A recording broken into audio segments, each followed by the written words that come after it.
There's a kind of storm that doesn't shake your house, it shakes your body, and sometimes it breaks your spirit too. It's the storm of sickness, the storm of pain that lingers longer than you ever imagined, the storm of waiting for healing when the wait itself becomes a weight. It's the storm that tests your faith in the most personal way because when the body is broken, you start wondering if maybe your hope is broken too.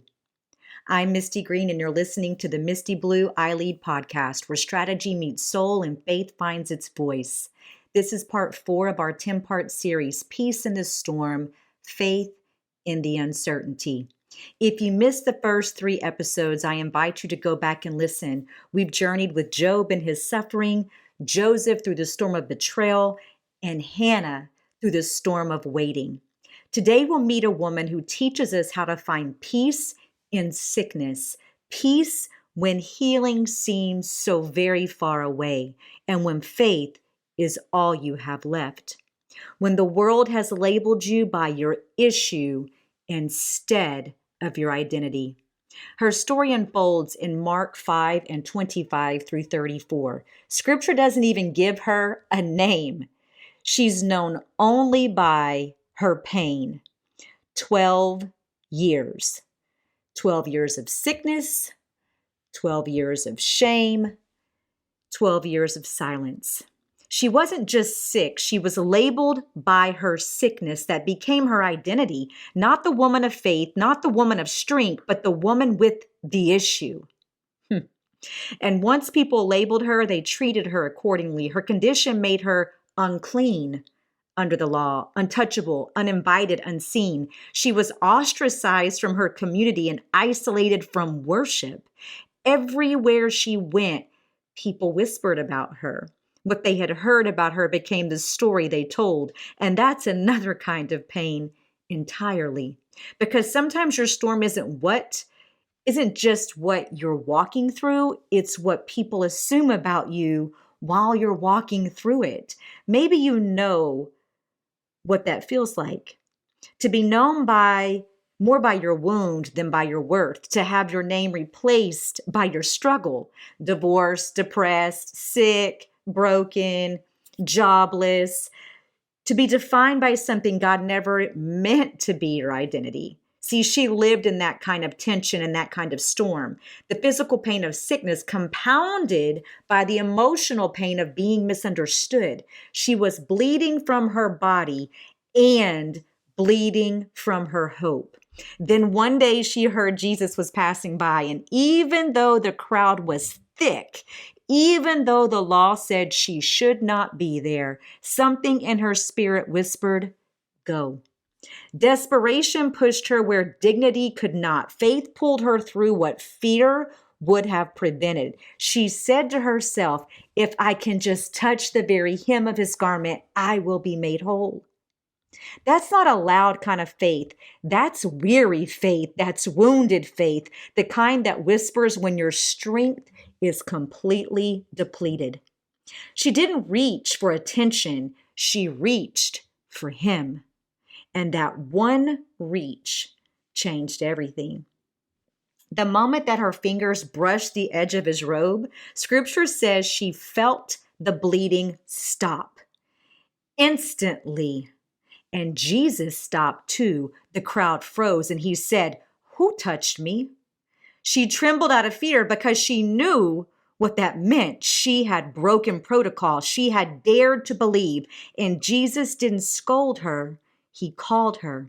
He looked at her and said, "Daughter, your faith has made you whole. Go in peace." That's the moment peace became her healing. Not the touch, but the recognition. Not the cure, but the connection. Before that moment, she was known only by her issue. After that moment, she was known by her identity, daughter. He didn't call her by what she carried.